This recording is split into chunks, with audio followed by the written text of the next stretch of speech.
Update muna nga tayo sa PBA at gay na rin dito kay Kai Sotto. Marami nga ang nagulat at nagtaka dahil itong si Kai Sotto nakita sa practice ng rain or shine. Talaga nga namang nashock ang mga fans ni Kai Sotto dahil nakipag-practice siya sa rain or shine na alam nating lahat na isa rin sa mga competitive team sa PBA at maraming tuloy lumabas na haka-haka na posibleng magpa-drop si Kai Sotto sa paparating na PBA drop sa susunod na taon.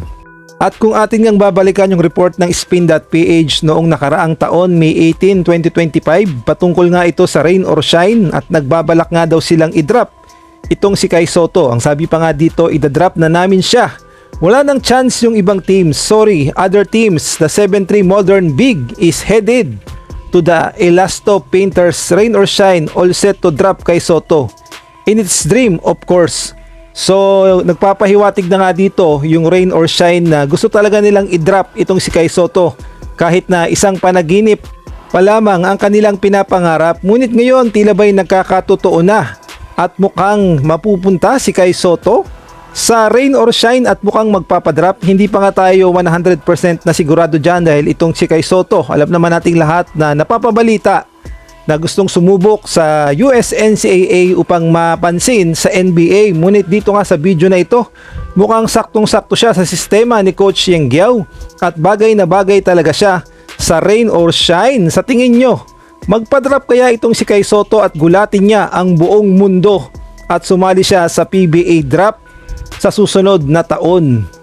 At bukod nga dito kay Kai Sotto na sana magkatotoo na magpa-drop sa susunod na taon, may mga ibang star player din na inaabangan na magpa-drop sa PBA.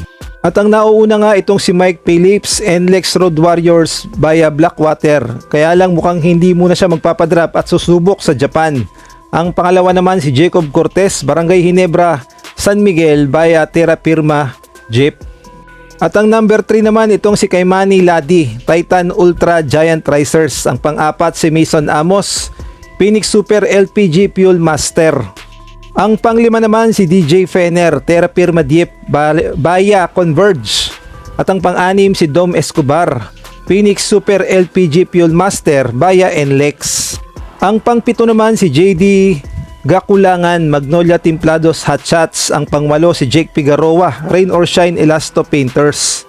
Ang pang-siyam naman si Allen Liwag, Meralco Bolts. Pang-sampo si Nick Cabanyero sa San Miguel Beermen. Ang pang-11 naman si Jomel Puno, Barangay Ginebra, San Miguel. Ang pang-12 Ray Ray Mugat, Blackwater Bossing via TNT. At ito naman sa second round, pang-13 Raven Gonzalez and Lex Road Warriors via Blackwater. Pang-14 John Abate, Terra Firma Diep. Ang pang-15 naman si Cedric Manzano, Converge Fiber Xers Titan Ultra. Ang pang-16 si Harold Alarcon, Converge Fiber Xers Phoenix Fuel Master. At ang pang-17 naman itong si Kian Baklaan, Titan Ultra Giant Racers Converge Fiber Xers.